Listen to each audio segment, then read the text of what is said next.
Welcome to this special conversation in రామోయిజం. మంత్రి కొండా సురేఖ అక్కినేని కుటుంబంపై, నటి సమంతపై, అలాగే మాజీ మంత్రి కేటీఆర్పై చేసిన స్ట్రాంగ్ అండ్ ఇర్రెస్పాన్సిబుల్ కామెంట్స్పై సర్వత్రా దుమారం రేగిన విషయం అందరికీ తెలుసు. ఆవిడ సారీ చెప్పిన తర్వాత కూడా ప్రత్యేకంగా చాలా అంశాలు చర్చనీయాంశం అవుతున్నాయి. ఇంతకీ ఏం జరగబోతోంది? మంత్రి కొండా సురేఖ అంత బాధ్యత గల పొజిషన్లో ఉండి ఎందుకు అంత తీవ్రమైన వ్యాఖ్యలు చేసుంటారు? ఈ అంశంపై మాట్లాడదాం. రామ్ గోపాల్ వర్మ గారు మనతో ఉన్నారు. వర్మ గారు, so I think first shock అయిన వ్యక్తుల్లో మీరొకరు, బికాస్ మీరు వెంటనే దానికి కౌంటర్ ట్వీట్స్ పెట్టారు. ఏమైంటుందంటారు? మీరు అన్ని డిస్టెంట్గా చూస్తారు కాబట్టి. ఇక్కడ 2-3 పాయింట్స్ అండి. ఇప్పుడు అనటానికి కారణం ఏంటి? ఒకటి, దాని వెనకాల ఎజెండా ఉందా, లేకపోతే ఆవిడ నమ్మారా, ఎవరు చెప్పారా, అది that is one aspect. Next ఏంటి, ఏమన్నారు అనేది నెక్స్ట్. థర్డ్ది ఏంటంటే ఎక్కడ అన్నారు. రైట్, యూనో ఇప్పుడు చాలామంది గాసిప్స్ని నమ్ముతారు. ఇది ఇంటర్నల్గా 1-to-1 మాట్లాడినప్పుడు అదంట ఇదంట అని తెలియకుండా నమ్మటానికి చాలామంది మాట్లాడతారు. మనం కూడా మాట్లాడతాం. మీరు పబ్లిక్లో మాట్లాడటానికని ప్రైవేట్గా 1-to-1 మాట్లాడటానికి ఉన్న తేడా. మీకు రెస్పాన్సిబిలిటీ అనేది ఎక్కడ వస్తుంది? పబ్లిక్ ప్లాట్ఫామ్లో మీకున్న పొజిషన్లో మాట్లాడినప్పుడు దాని ప్రాబ్లం.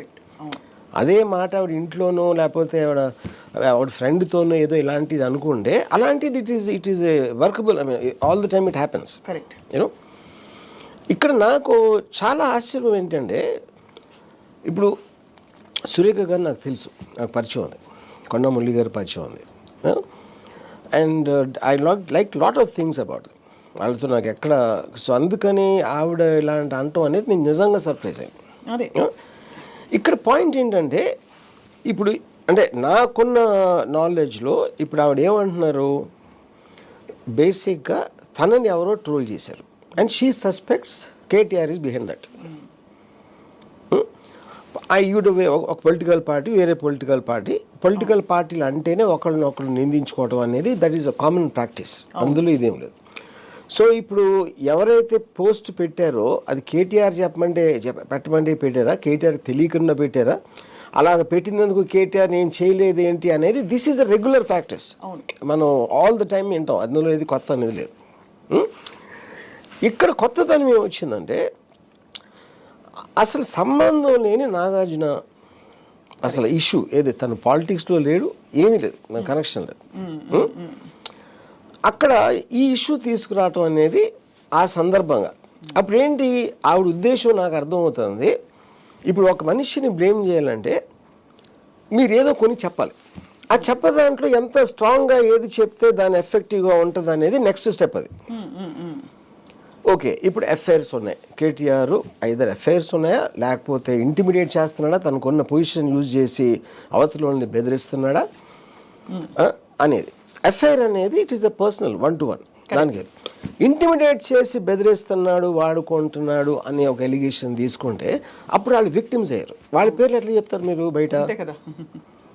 కోర్టులో కూడా ఎక్కడ ప్రాసెస్లో మీరు విక్టిమ్ అయినప్పుడు వాళ్ళ పేరు చెప్పకూడదు ఫస్ట్. అవును, కరెక్ట్. కొంతమందితో ఉందంట, ఇలా విన్నాను, నాకు తెలుసు, అవసరమైనప్పుడు బయటకు వస్తాను అనేది అది ఒక యాంగిల్. అదా కాకుండా పేర్లు చెప్పారు. కానీ ఇక్కడ పాయింట్ ఏంటంటే అది కూడా కాదు.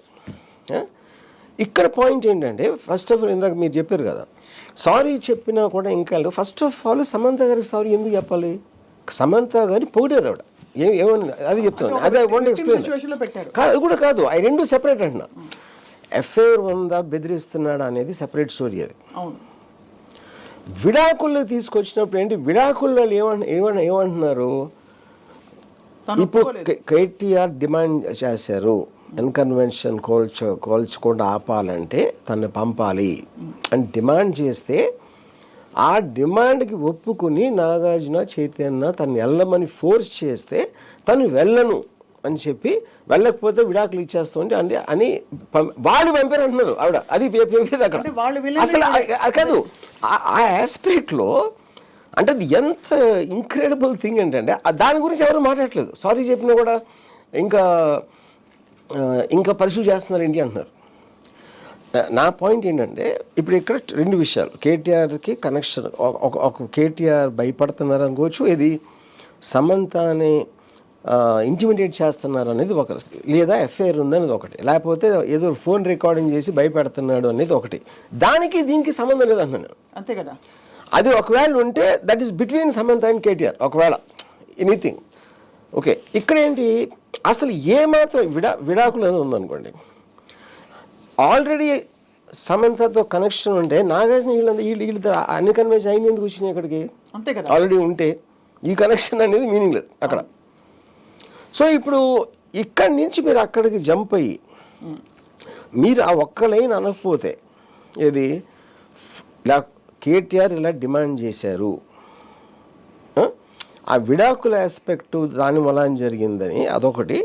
రెండు, నాగార్జున చైతన్య ఫోర్స్ చేశారు వెళ్ళమని అంటే తను అంటే అప్పుడు ఏంది ఆల్మోస్ట్ మన సతీ సావిత్రి లేకపోతే రాణి రుద్రమదేవి టైప్లు చెప్పారు ఈవిడ గురించి. అది కాదు ఇక్కడ మీకు ఎలిగేషన్ ఏంటి? ఇప్పుడు సమంత ఈవిడ విషయంలో అసలు తప్పే లేదు. ఎందుకు లేదు? ఎఫ్ఐఆర్ ఉందనుకోను, ఒక నిమిషం. ఎఫ్ఐఆర్ ఉంటే ఇద్దరు ఉన్నారు, అందులో ఇంకా అది ఇంకా ప్రాబ్లం ఏంటి ఉంటాయి? అది వాళ్ళ విషయం. ఎఫ్ఐఆర్ లేదు, ఇంటిమిడేట్ చేస్తున్నాడు, భయపెడుతున్నాడు. భయపెట్టినప్పుడు నాగార్జున చైతన్య కూడా వెళ్ళమని ఫోర్స్ చేసినా కూడా వెళ్ళకాదు అని చెప్పి భయపడకుండా వాళ్ళకు కూడా విడాకులు ఇచ్చి వెళ్ళిపోయింది. అంటే దానికన్నా పెద్ద పొగడితే ఉంది ఒక అమ్మాయికి? అది నేను చెప్పేది. Yeah, I think that must be the biggest compliment any women can get. ఏది పెద్ద కుటుంబం తన భర్త మామగారిని వదిలేసి కూడా నేను నా సెల్ఫ్ ఆనర్ని నేను కాపాడుకుంటాను అనే దానికి సర్టిఫికేట్ ఇచ్చారు అసలు యాక్చువల్గా. అవును సురేఖ. అప్పుడు సమంత సారీ చెప్పడం ఏంటి అసలు? ఎవరికి చెప్పాలి అసలు సారీ చెప్పాలి? నాగార్జునకి, చైతన్యకి. ఎందుకంటే నాగార్జునకి చైతన్యకి ఏమంటున్నారు ఆవిడ, వాళ్ళిద్దరూ బలంతో ఏది వాళ్ళు కొన్న ఆస్తిలో ఒక ఆస్తి కాపాడుకోవటానికి ఇంట్లో ఉన్న భార్య, ఇంట్లో ఉన్న కోడలిని ఒకళ్ళ దగ్గరికి వెళ్ళమని అసలు నాగార్జున అంత పెద్ద ఫ్యామిలీ వదిలేసారండి. ఏ ఫ్యామిలీ అనగలుగుతారు మీరు అలా? ఏ ఫ్యామిలీ, ఒక మిడిల్ క్లాస్ లో క్లాస్ ఫ్యామిలీలో కూడా అలాంటి ఎలిగేషన్ ఎవరైనా చేయగలుగుతారు అసలు? ఇప్పుడేంటి మీడియాలో కూడా ఎంతసేపు సమంతకు సారీ వాళ్ళకి సారీ అంటున్నారు, కానీ ఇది అసలు హైలైట్ అవ్వట్లేదు.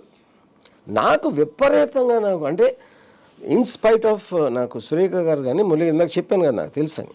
నేను వర్క్ చేశాను, I know them as people. ఆవిడ కూడా చాలా కింద నుంచి పైకి వచ్చారు, ఇన్నిసార్లు ఎమ్మెల్యే అయ్యి ఇప్పుడు మినిస్టర్ చేస్తున్నారంటే దట్స్ ఎ గ్రేట్ జర్నీ. అలాంటి మనిషి అనటం అనేది ఇంకా నేను చాలా ఒక్కసారి ఎగ్జామిన్ చేద్దాం. ఎందుకు వచ్చి ఉంటుంది అంతటి మాట అంటారు? ఒకటి ఫ్లోలో ఎమోషన్లో వచ్చేసిన మాటగా చూస్తారా? బికాజ్ ఇది ఏదో గాల్లో పొలిటికల్ అలిగేషన్స్ ఇన్ కాంటెక్స్లో అవన్నీ చెప్పడం వేరు. ఇది ఒక specific thing about a specific family and a specific event, like somebody is very personal thing like a divorce. So మరి ఎందుకు వచ్చింది ఇంత పెద్ద మాట? అంటే అది ఆవిడ నమ్మి చెప్పారా? నా పర్సనల్ ఒపీనియన్. ఇప్పుడు నమ్మటం నమ్మకపోవడం, మీరు నమ్మినా కూడా అలాంటిది ఇందాక చెప్పాను కదా, ఆ పొజిషన్లో చెప్పలేరు కదా. మీరు ఇంటర్నల్ గా నమ్ముతుంది, బయట ఎలా చెప్తారు మీరు? ఎందుకంటే ఎవిడెన్సెస్ ఉండాలి. ఏదైనా ఒక అలిగేషన్ చేసినప్పుడు ఏదో ఒక కాంక్రీట్ ఎవిడెన్స్ చేతిలో పెట్టుకుని చెప్పాలి. లేదంటే ఇలా అంటున్నారని మీరు అన్నట్టు ఇండికేటివ్ గా ఏదో అది కూడా మీరు అది గాసిప్ అంటదండి. ఫస్ట్ గాసిప్ ని మీరు క్రిమినల్ కేసా ఒకవేళ నిజంగా జరిగింది అనుకోండి, ఎవరు పెట్టాలి కేసు? అది సమంత గారు పెట్టాలి. విక్టిమ్ ఆవిడ కాబట్టి ఆవిడే మాట్లాడకుండా బయట వాళ్ళు మాట్లాడితే అది దానికి ఎవిడెన్స్ కి మీనింగ్ ఏంటి అసలు? ఇందుకు జరిగింది నా విడాకులు అని ఎవరు చెప్పగలుగుతారు? నాగార్జున, చైతన్య, సమంత, వీళ్ళు ముగ్గురు తప్పేసి వేరే ఎలా చెప్పగలుగుతారు? లేకపోతే వాళ్ళని మేమే చెప్పామని చెప్పాలి. అవును, కరెక్ట్. Second great. బట్ ఇప్పుడు ఎందుకు అన్నారు అంటే, నా పర్సనల్ పాయింట్ ఆఫ్ వ్యూలో అంటే ఇప్పుడు ప్రతి దానికి మీకు కాన్స్పిరసీ థియరీస్ ఉండొచ్చు. ఈ ఎజెండా ఇలా చేస్తే అలా అవుతుంది, అలా చేస్తే రాజకీయ కుట్రల్లోంచి ఏదైనా వచ్చిందా అంటే నాకు తెలియదు. నా ఒపీనియన్, కొన్ని ఇలా గాలి వార్తలు మనం అక్కడక్కడ వింటూ ఉంటాం చాలా మంది గురించి. అవును, అది మనం ఇంటర్నల్గా మాట్లాడుకుని ఒక పర్టికులర్ టైంలో మనలో నిజమైపోతాయి. మనలో నిజమైపోయినప్పుడు ఒక గబుక్కుని ఎక్కడ మాట్లాడుతున్నో తెలియక అదే బయటకు వచ్చేస్తుంది. ఒక కోపంలోనో ఒక ఆవేశంలోనో అది మనం ఆలోచించుకొని అనేస్తాం. అలా అయి ఉంటుందని నా అభిప్రాయం. జస్ట్ ఒక షీ కున్ కంట్రోల్ అసలు తను ప్రైవేట్గాను ఎవరో చెప్పింది నమ్మి అది గబుక్కుని బయటకు అనేసారు. అంటే ఒక కానీ అవును అక్కడ ఒక ప్రాబ్లం ఏంటంటే ఒకవేళ అలా గబుక్కుని అనుంటే ఆవిడ అన్న మరుక్షణం ఆవిడకి తెలిసి ఉండాలి, లేకపోతే ఆ మీటింగ్ ఆ పబ్లిక్లో మీడియాలో మాట్లాడిన తర్వాత కూడా వాడికి తెలిసి ఉండాలి. అప్పటి నుంచి ఇప్పటి వరకు ఆవిడ అసలు టాపిక్ ఎత్తట్లేదు. ఎంతసేపు సమంత నుంచి వెనక్కి తీసుకున్నాను అది ఇది అని చెప్తున్నారు కానీ నాగార్జున్ని నాగ చైతన్యని అన్న దాని గురించి ఆవిడ మాట్లాడలేదు అసలు. అది నాకు సర్ప్రైజ్. అది కరెక్ట్. అంటే అంత బ్లాటెంట్ ఓవర్ సైట్. ఇప్పుడు ఇంతవరకు నాగార్జున గురించి కానీ చైతన్య గురించి ఒక కాంట్రవర్సీ కానీ ఏది కానీ ఎవరు ఎప్పుడు ఏం లేదు. వాళ్ళ మానని వాళ్ళు ఉంటారు. అవును. And I believe that they're the most respectable family in the film industry. In every which way, in any which way. వాళ్ళని అంత మాట అనటం అన్నీ ఒకవేళ గబుక్కుని అనుకోకుండా అనేసినా కూడా అది మెయిన్ అపాలజీ అక్కడ చెప్పకుండా వేరే అన్ని మాట్లాడతాం అనేది నాకు చాలా పెద్ద సర్ప్రైజ్.